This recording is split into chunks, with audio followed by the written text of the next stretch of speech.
And welcome to the 19th broadcast of A Mirror Darkly.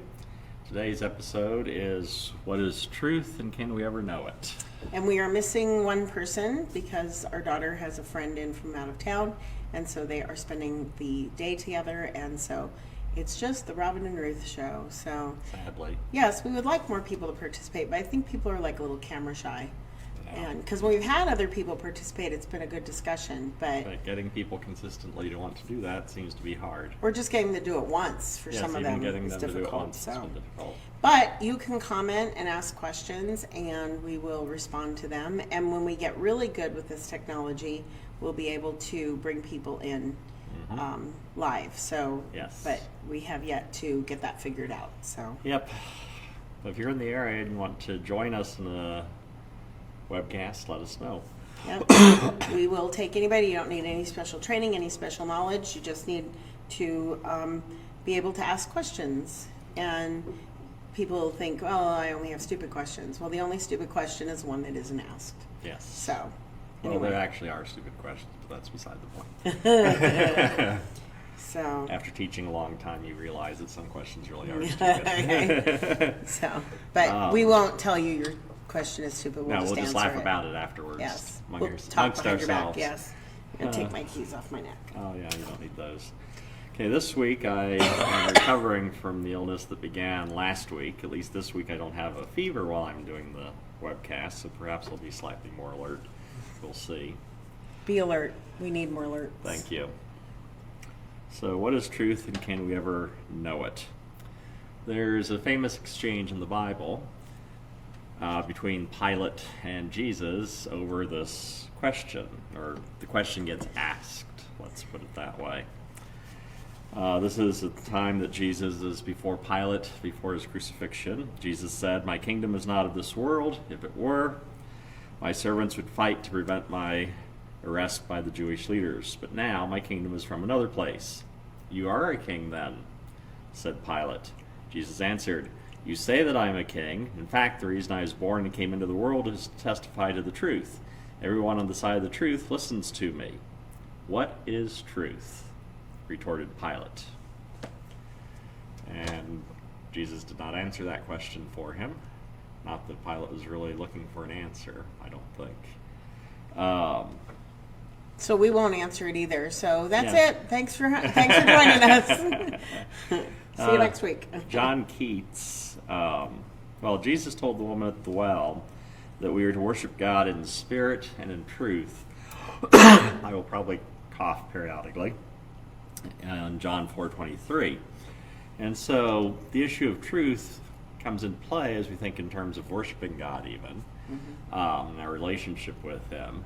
But truth is a primary philosophical issue. As I was about to say, John Keats in his Ode on a Grecian Urn ends the poem with a rather famous quotation. It says, "Beauty is truth, truth is beauty. That is all ye know on earth, and all you need to know. Beauty is truth, truth is beauty." What in the world does that mean in the context of that poem and in general? Do you think he was speaking literally? I haven't read the poem, so I can't really tell you. Sorry. Well, I would argue, one way to paraphrase the line "beauty is truth, truth is beauty" is to say that art conveys human knowledge and insights better. Excuse me, because I'm going to cough. Better than any other conveyance of meaning. The urn in his poem is depicting human life in various stages and engaged in various activities.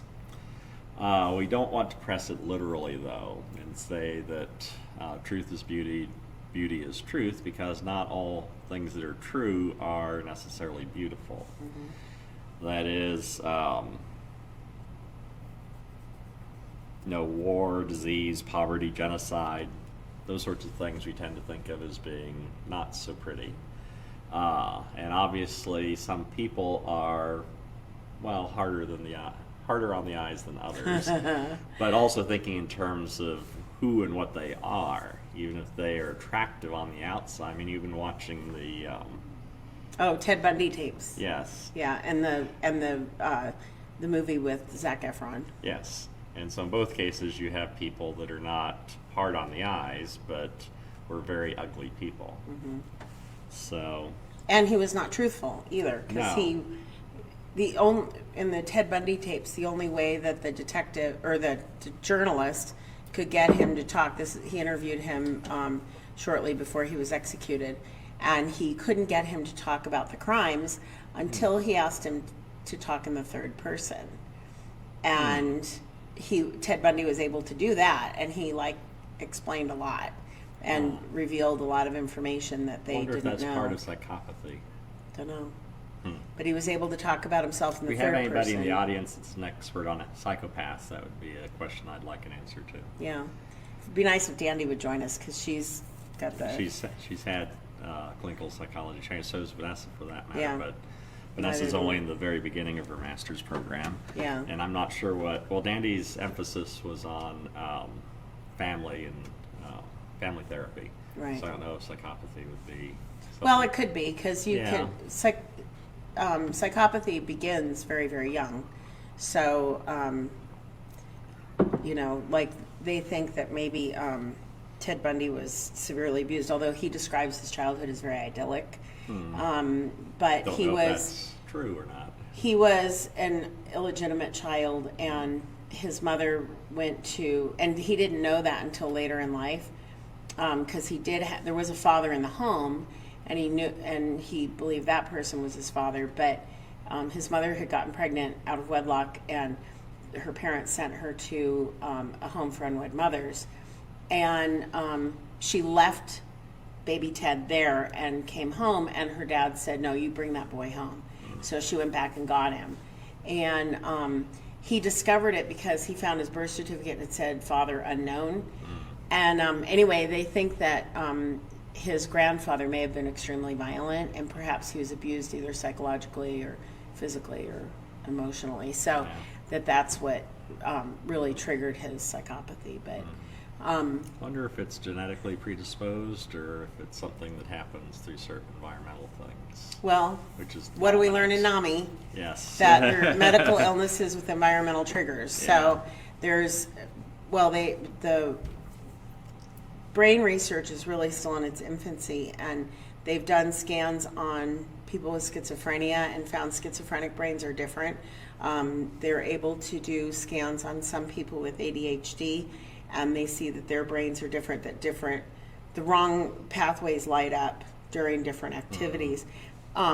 Because we have functional MRI now, we're able to see how the brain functions in action. Like the regular MRIs, the old ones, was just, this is your brain, like a snapshot. But a functional MRI is kind of more like watching a video of somebody's life, that you can see what they're doing. It's not just capturing this one piece. There's kind of more of a full picture.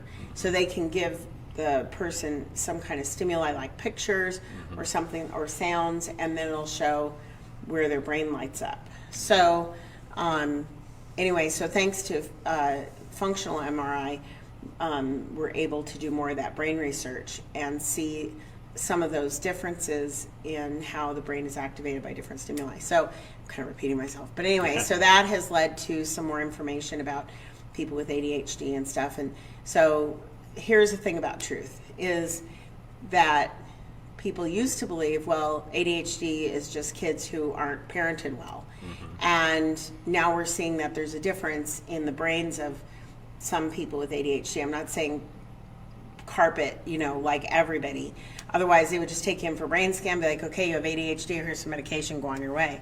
But because we're starting to see the differences in as we do in more and more research, there is a medical reason for why these people behave the way that they do, which lends more credence to the fact that they are medical illnesses with environmental triggers. Right. So sometimes people can live with like dormant or very mild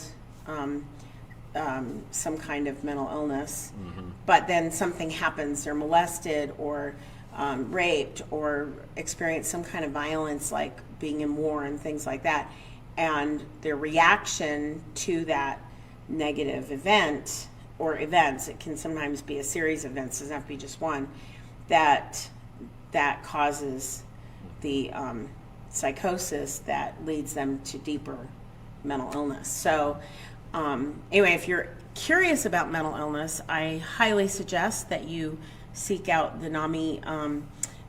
It's NAMI, NAMI, Which stands for the National Alliance on Mental Illness. If you go to NAMI.org, that's the national website. You can go to your state, see where there's a local affiliate, and get involved. Go to a support group if you have a loved one that has a mental illness or you think might have a mental illness and you don't know what else to do. Find a NAMI support group. They also have a class called Family to Family, which if you live locally, we have a class going on right now. So if you want that information, you can message me and I can give that information to you.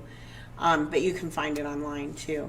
But that's a 12-session class that teaches you about mental illness, how the brain receptors work. Yes, and it's all free. How brain receptors work, how the medications work on the brain, why it's not, one size fits all for medication, and why a person may go through a series of medications before they find the right medication or the right combination of medications.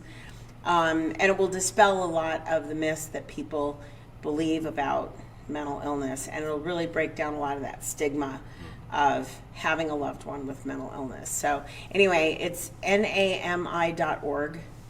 If you're in the Antelope Valley, it's AntelopeValleyNAMI.org, I think, is the website. So, but you can still find it through the national website. Yeah, but anyway, but truth, my point, before I got on this little psychotic bunny trail, is that we don't, just because something is true doesn't mean that that's like the final truth about it. Well, because we're learning. Yeah, well, right now we're skittering around on the surface like the bunny on the bunny trail, and we need to get down the rabbit hole. That is, for one thing, we need to perhaps define truth. Okay. Do you have an idea? Well, truth is something that's generally provable.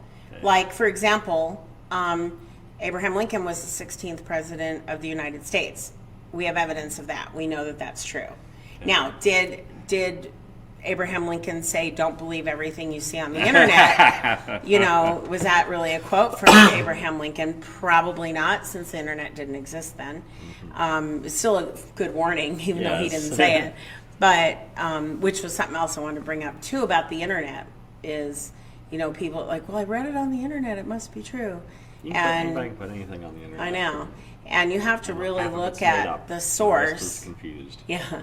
You have to really look at the source, and just because you've seen it several times on the internet doesn't make it true either. No, because they feed off each other. Right. As one person comes up the line that gets repeated, somebody said that the lie will go around the world 3 or 4 times before truth has the chance to get its boots on. It's attributed to various people, so it's hard to say for sure who said it. Oftentimes it gets attributed to Mark Twain, but as I recall, he wasn't actually the one that said it, and I paraphrased it anyway, so that wasn't exact. Okay, so we can quote you as having said it. Well, I'm one of the people that has said it. Truth is usually thought of as what corresponds to reality. It's one way of defining it. Corresponds to reality. But then again, diving down the rabbit hole, as it were, there's a branch of philosophy called epistemology, and that's the question of how do we know what we know. And things become a lot more difficult to pin down as we go along. Now, I've talked before about the Gell-Mann Effect. Gell-Mann was a physicist. He just recently died, sadly. And one of the things, he's reading the papers, and he noticed that every time he read an article on physics, that it was always wrong. There were always problems with it. He could see lots of mistakes in the article. And then you turn the page and go read some other article about what's going on in Washington, D.C. And he's, has been doing this all his life, and one day he suddenly realized, wait a minute, on the articles that I know the data, I know the information, the newspaper is always wrong. Why in the world would I assume that all these other things, you're talking about stuff I don't really know about, are going to be correct? And anyone that has ever had interaction with journalists and have seen stories of things that they actually know about, you realize journalists oftentimes do get things wrong. They're not always that good. I worked at the winning launch of Spaceship One, both launches, and had to interact with a lot of journalists. And yeah, they're not always that well apprised of what actually is going on. A handful of them were good at their jobs. Most of them were not. Well, especially too if they have. And it's a specialized thing they were covering, so you would expect, okay, we should send people that know about science or space flight. Only a handful of them did. One of them, CNN, they sent, what's his name, Miles O'Brien, excellent journalist in science. They ended up firing him about 2 or 3 years later. They have nobody at CNN now that specializes in that. Why'd they fire him? Cutbacks, they wanted to spend more money on other things. Who knows? They're idiots. So and that is truth. But he's still working in the field, and he doesn't work for CNN anymore. But I was very impressed by him. But a lot of these people know. Anyway, the difficulty, what epistemology does, is it focuses on the question of how do we know what we know. Now, most people have seen The Matrix. And that's useful because that's an aspect of how we begin discussing about epistemology. That is, what is it? And what's his name? Rene Descartes asked this question. You know, what things can I be absolutely certain of, that I can know for certain is true? And Descartes came down with only one thing. I think, therefore I am. That is, he knew So it was his him own. that said that? Yeah, Rene Okay. Descartes said that. And so he could figure that, I know that I exist. But that was the only thing he could be absolutely certain of because, and this is, this stuff starts sounding like something that sophomores would be talking about after drinking a bunch of beers at night in college. But the reality is that everything we know about the universe is mediated to us by our senses. And we do not have a direct apperception of anything in the universe. That is, your eyes take the electromagnetic radiation around us, convert it into electrical impulses, send it to our brain then deconstructs it and presents us with what we think is going on. Same thing with our ears. Electrical impulses to our brain that the brain decodes as sounds. Feeling, taste, smell, all these things, electrical impulses transmitted to our brains from our senses. Isn't the premise of the Matrix that you don't, I don't live, therefore I am, because they existed. But what they thought the universe was being mediated to them by this mad computer that was feeding them false information. That is, Rene Descartes put it this way, because this is before technology. He's writing, as I recall, back in the 1600s. He said, could be that some mad demon has your brain in a vat and is feeding you all these impulses. And you think that you are experiencing all these things and know these people and all that, but how do you know for sure?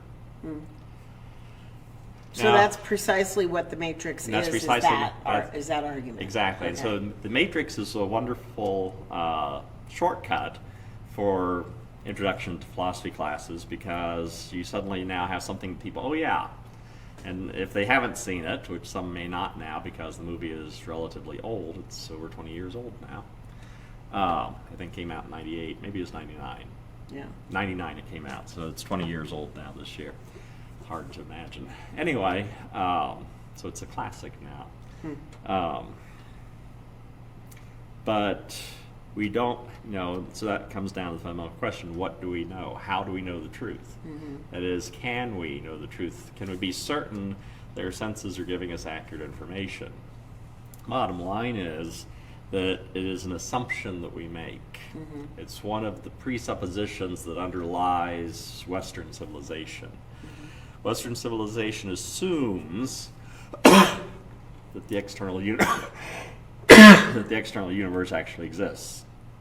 It assumes our senses, all things being equal, if we don't have a fever, not coughing our guts up, that we're getting accurate information. If we're colorblind, we may be not getting colors quite right, but then that's a known fault in the system. But Western civilization assumes external universe is real, senses are giving us accurate information. There are philosophies that don't agree with that. You have, of course, the extreme variety of solipsism, which assumes that I alone exist and all the rest of the people are just actors. So it's like you're in the Truman Show, another very valuable movie for illustrating this concept. Everybody is just acting. Now, of course, in the Truman Show, they're actually real people. Right. In solipsism, the idea is Take a drink of your coffee. you're essentially the brain in a vat. If you don't spew it everywhere. I'm not well yet. And that not everybody else is real. Okay, so take a break for a second from talking, and I will Thank you. interject something, calm Good. your throat a little bit. Yeah. Okay, so next week. here's another, Maybe next week I'll be better. Hopefully, yeah, the coughing is annoying. Yes. But the thing that I wanted to bring up too is personal truth. This is a thing that is like really popular Well, right in that- now, in that- especially like amongst the Oprah set. Well, in that case, they're defining truth in a very, what's the term? Idiosyncratic way. Okay. That is, they're not defining truth as an absolute. They're defining on what works for you in your life. And in a sense, that's a form of pragmatism. That is, America, the philosophy that has grown out of the United States, Dewey and some others came up with it back in the 1920s. It's called pragmatism, and the idea is that if it works, it's good.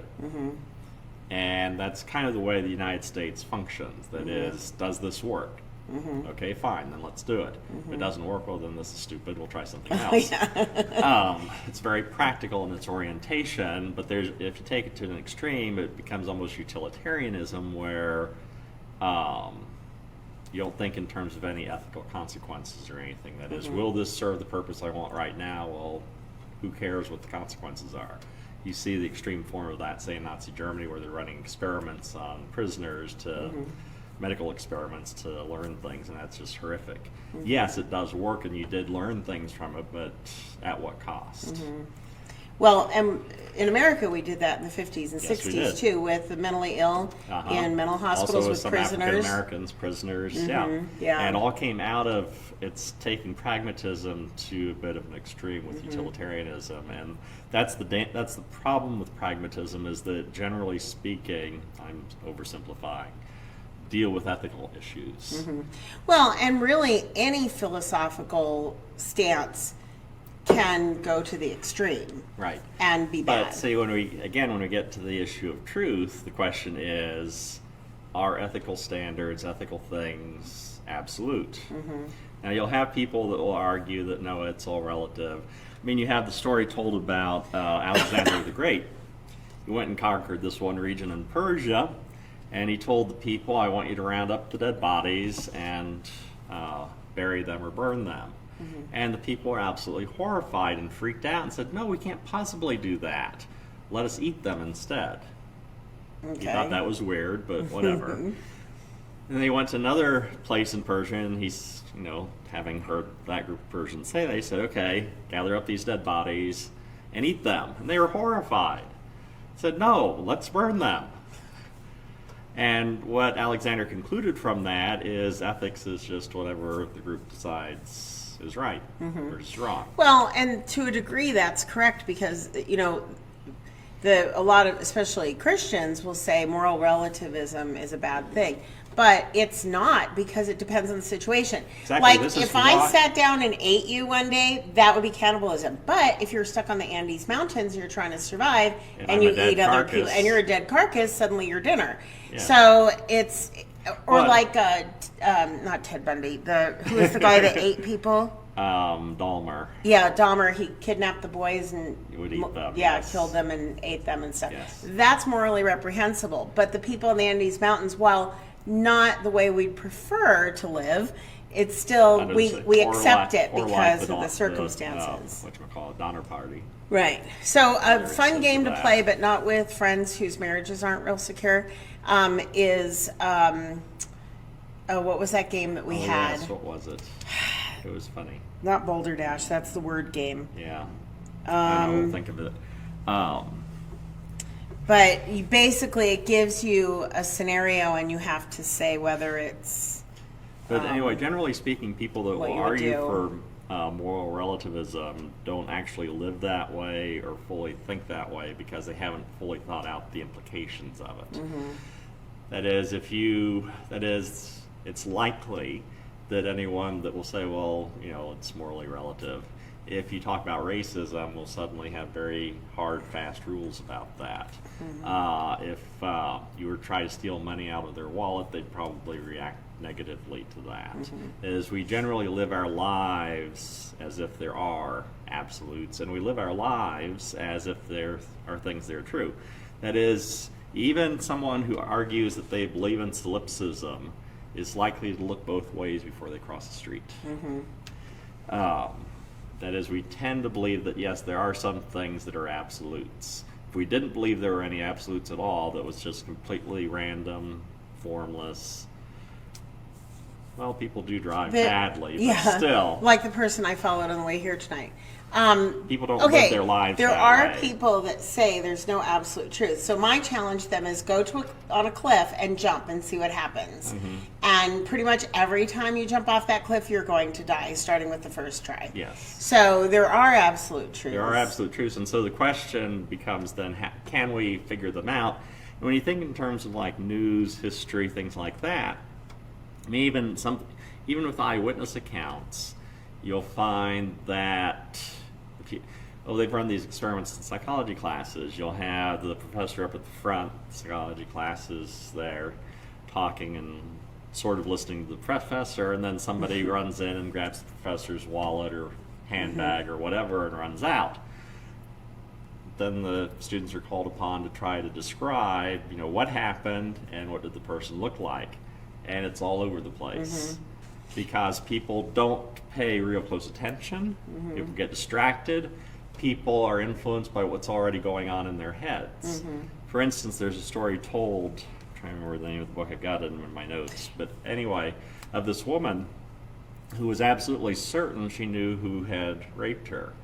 She gave a good description of the person, even gave his name. Unfortunately, the guy had an ironclad alibi because he was on TV at the time giving an interview.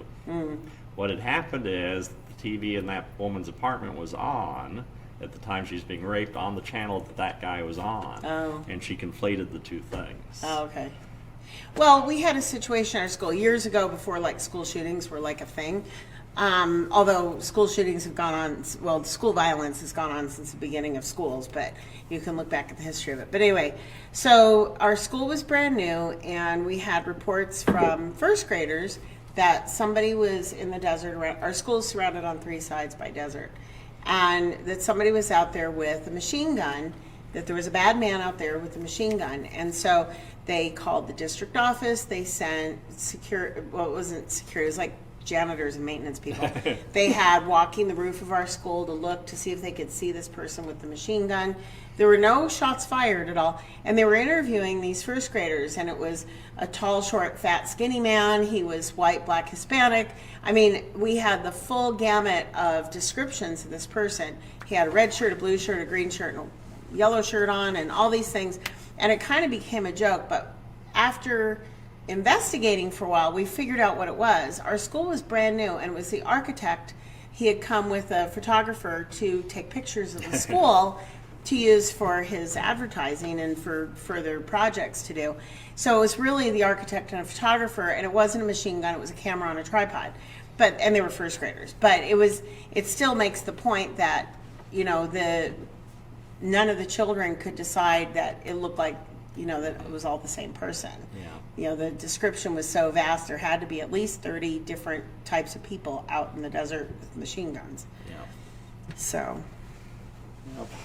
it's very difficult, I would argue, sometimes to figure out what is truth. For instance, you can watch the news and you can have a report of something that happened.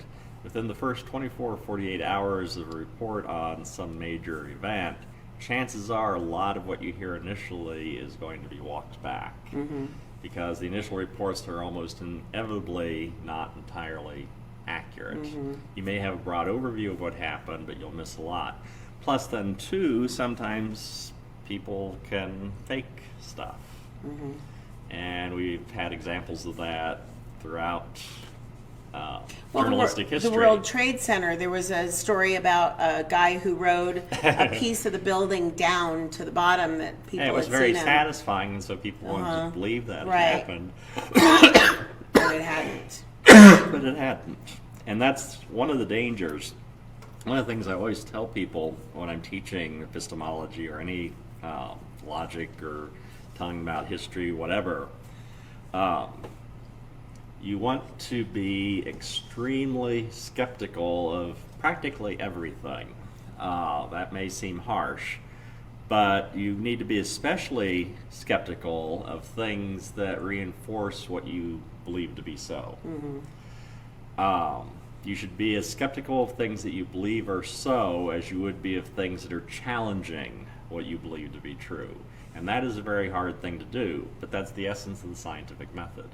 It is the way the scientific method works is you look at the data, you come up with a hypothesis to explain it, and then you run experiments. And your experiments are designed to break your hypothesis. Because all you can do is disprove something. You can't really ultimately prove something's true. That is, now the more times you run experiments, the more times it always comes up the same way, that increases your thought that this is the case. And so, and some things become so well established that we can pretty much say, yes, this is the way it is. But it's a hard road to get to. Einstein's theory of relativity, he first postulated in 1905, and people have been running experiments ever since, over 100 years now. And what constantly surprises the physicists is that every experiment they try to run does not disprove his theory. That is, it's consistent with what the theory predicted. And that's the other thing. Any theory has to have predictions. Going back to the truth is beauty, beauty is truth, this is one of the difficulties in any science, and particularly in physics, is that it's easy to become seduced by things that are beautiful. Now, if you ever watched The Big Bang Theory with Sheldon Cooper at the beginning of the series is a string theorist. And eventually he had to reject string theory. And that's been the case in physics as a whole, though you still have people clinging on to it. The reason people continue to cling on to it and why it was so attractive for so long is because it's a beautiful theory. The math is wonderful. If you like such things. If you like such things. I mean, it's a beautiful theory. It explains a lot.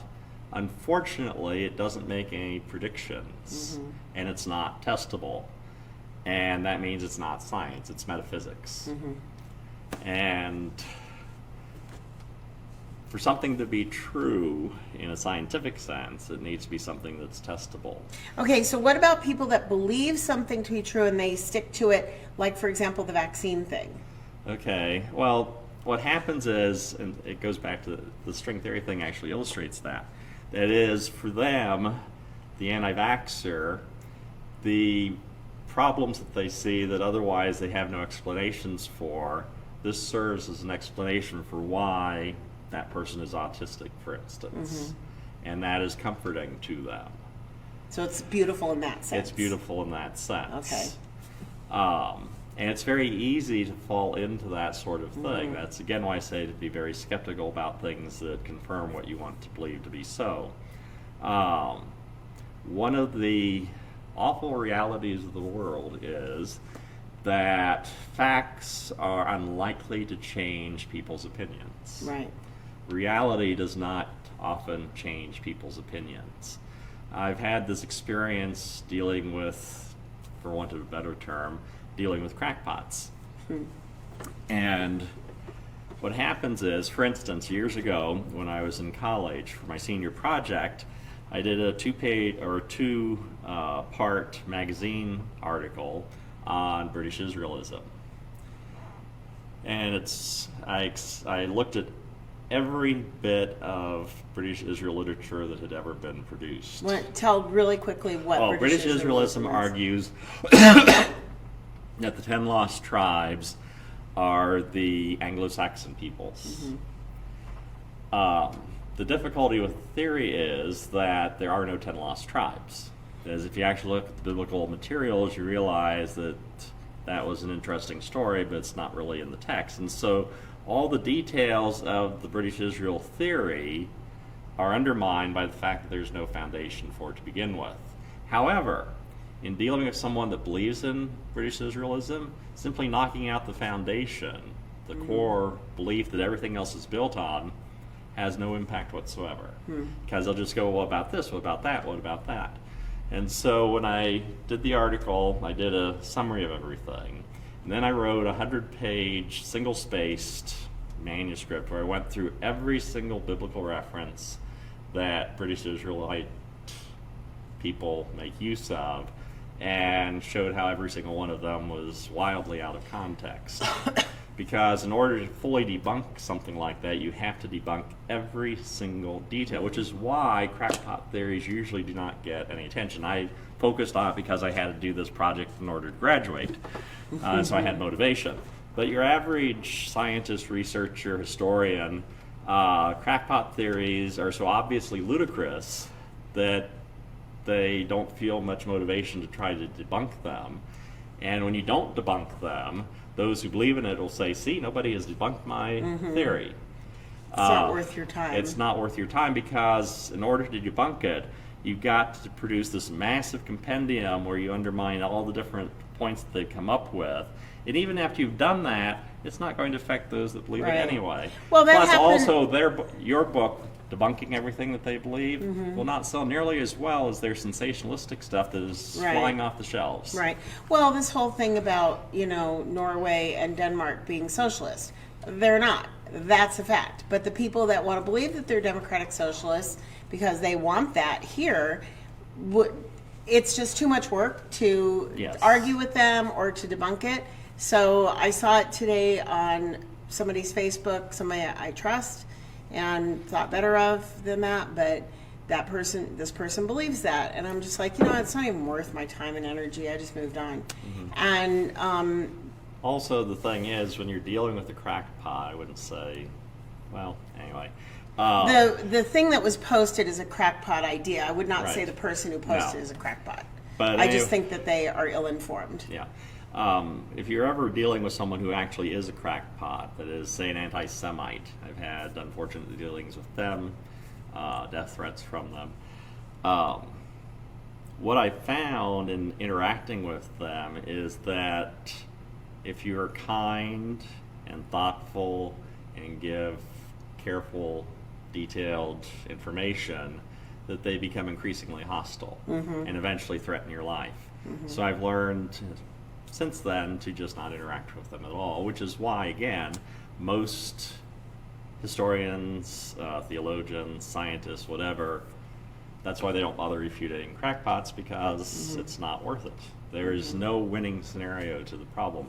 People are not, and even people that aren't crackpots, we are generally, we like to think of ourselves as being rational and thoughtful and influenced by facts and information. And the reality is it doesn't actually work that way most of the time. We are far more influenced by what we would like to be so, by emotions, by what we think looks pretty, whatever. Personalities. The facts by themselves are not going to convince people. No matter how carefully you lay it out, it will go in one ear and out the other. I've talked to students before that when you are giving a lecture, say when we're doing this webcast, 3 possible things will happen to the people that are listening to us. One is that what we're saying will go in this ear, go out that ear, hit nothing.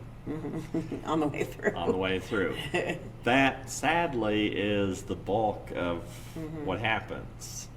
I mean, ask somebody information about any documentary or something they watch on TV, a lot of the information doesn't stick.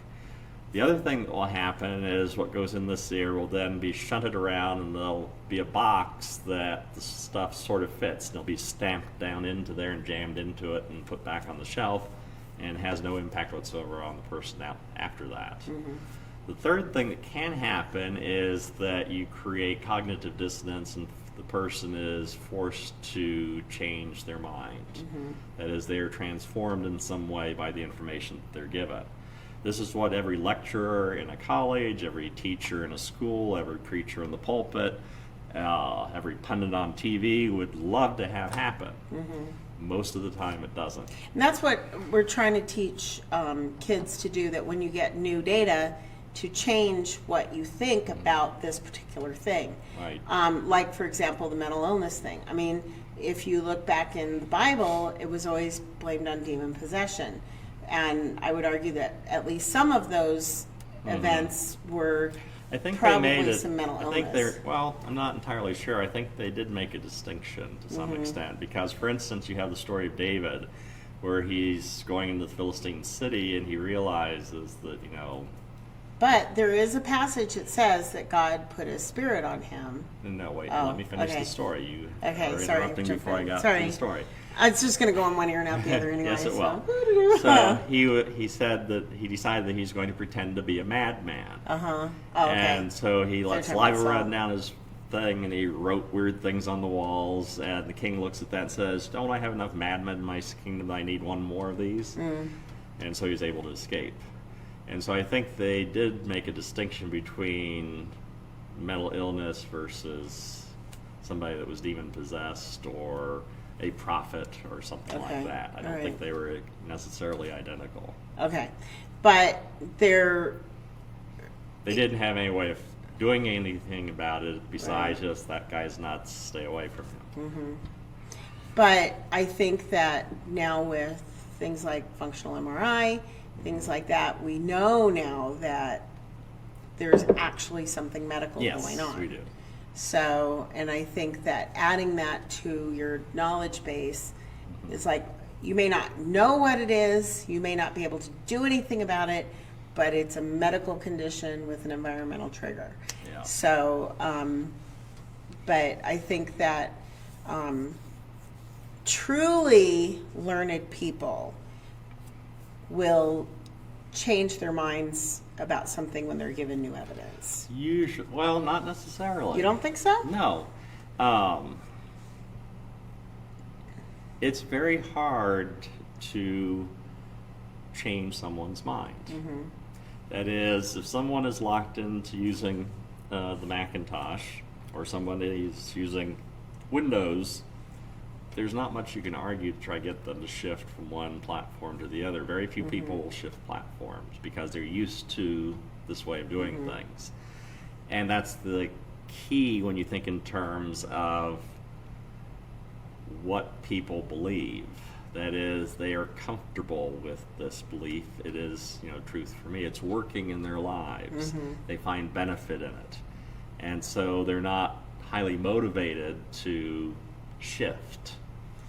Cognitive dissonance is that feeling that you get when you realize that what you thought you knew is at odds with what you are suddenly confronted with, that it doesn't fit anymore. Right. That happens really rare in human beings. In a teaching setting, one of the best ways of getting people... Oh, Holly's saying there's no video, but I'm seeing video on my phone. Huh. I just figured that one was stuck. No, there's video. Oh, what was wrong with that? Why wasn't it showing video? Because I hadn't refreshed it. Oh, okay. So there's video. Yeah, it's there. Um, And you refresh your page.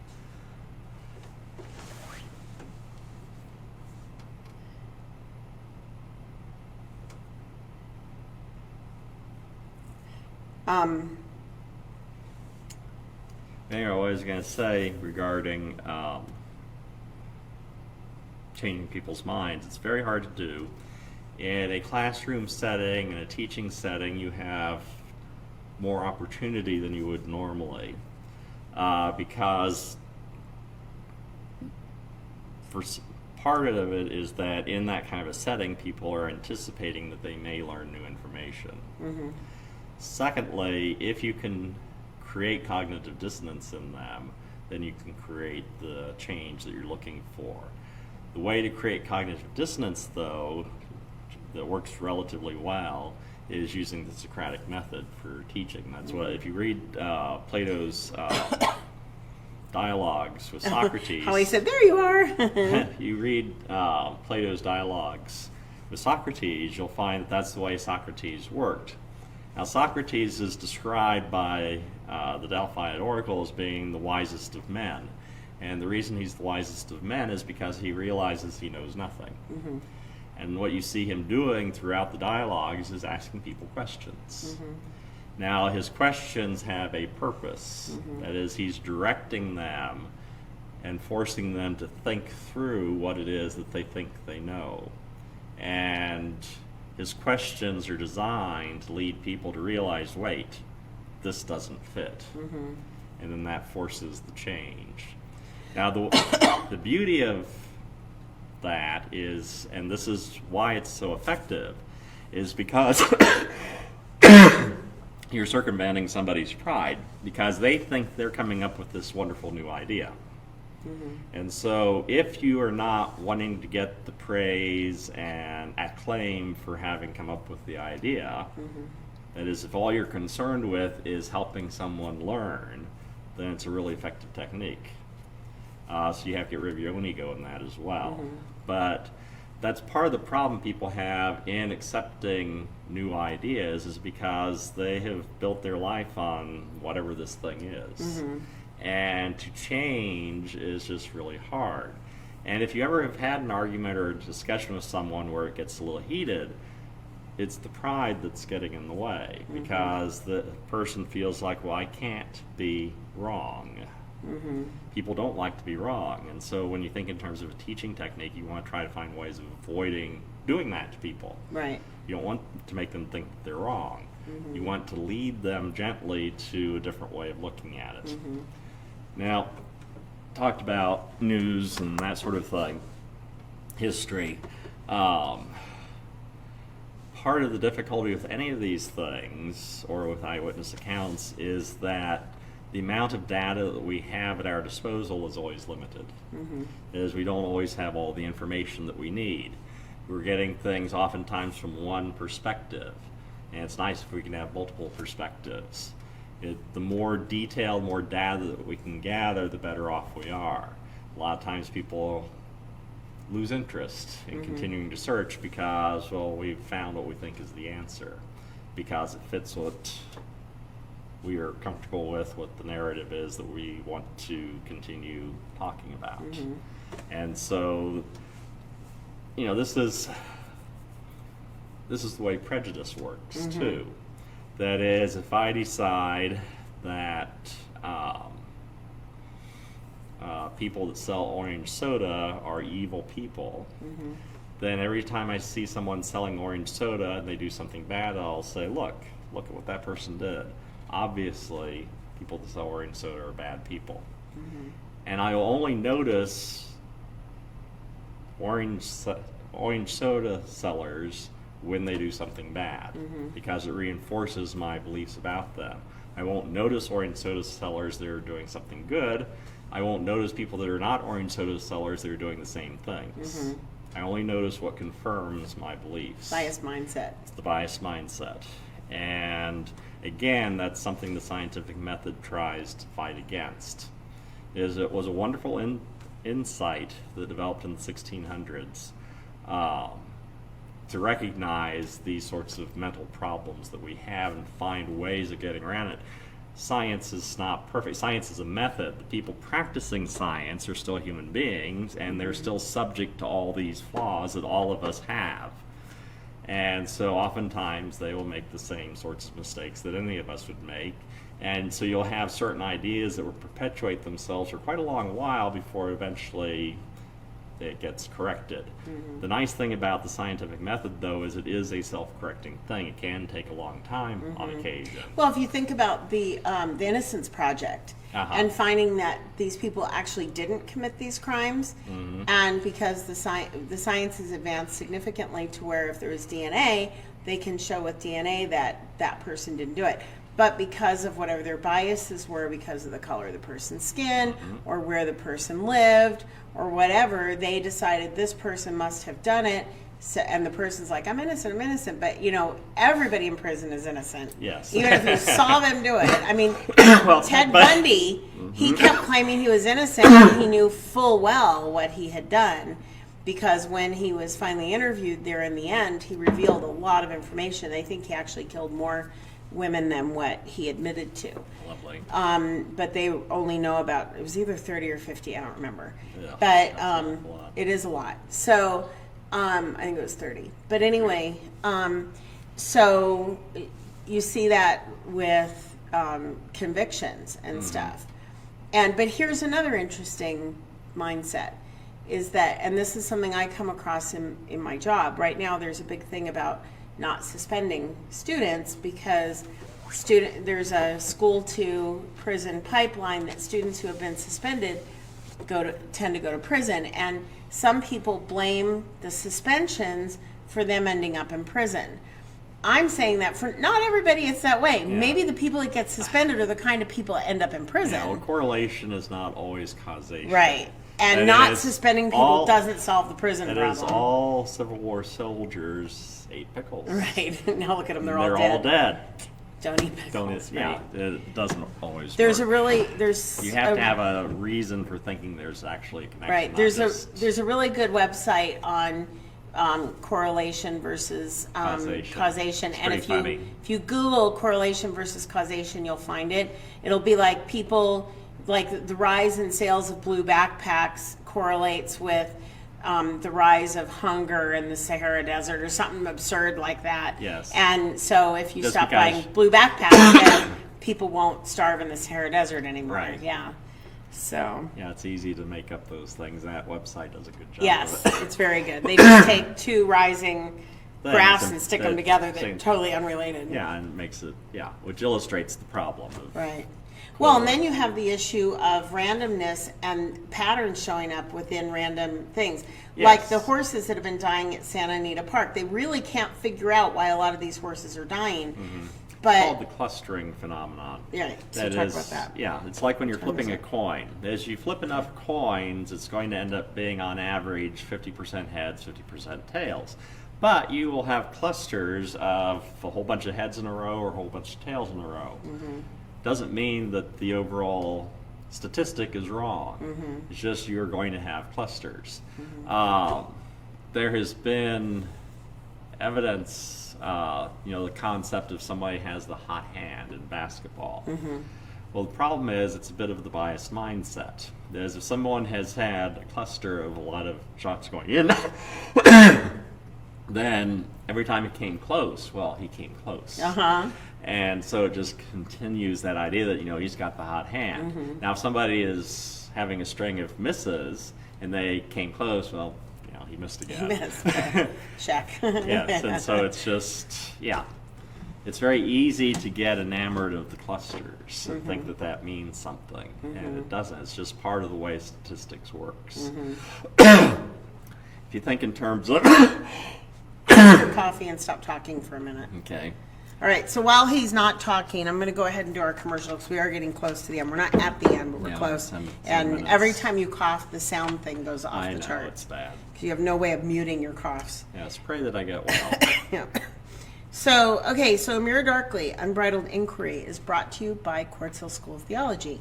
Quartz Hill School of Theology is a ministry of Quartz Hill Community Church. We are located on 51st Street West in Quartz Hill, California. If you're in the area and you're not worshiping anywhere and you want to check us out, we are here for morning worship at 11 a.m. every Sunday. Quartz Hill School of Theology is located here as well as on the internet at theology.edu, and there are classes offered in all sorts of topics. They are free unless you would like credit for them, and then there's a nominal fee for that. So we would encourage you to check it out. And we do live feed our services. So if you don't live in the area, or if there's some reason why you can't get to church that day, you can join us, the Quartz Hill Community Church Facebook page. You can join that. And you can actually join the Mirror Darkly Facebook page, and then that way you know when we're about to go live, which is about 4 o'clock every Saturday. Yes, we also have a YouTube channel. You can subscribe to that also if you'd like, although it's the same thing. The only difference is on the YouTube channel, I edit out the first 15 minutes where it's just the screens showing Mirror Darkly. The reason for that happening is that way Ruth can invite all her friends. Perhaps we'll find a better way of doing this eventually. Yeah.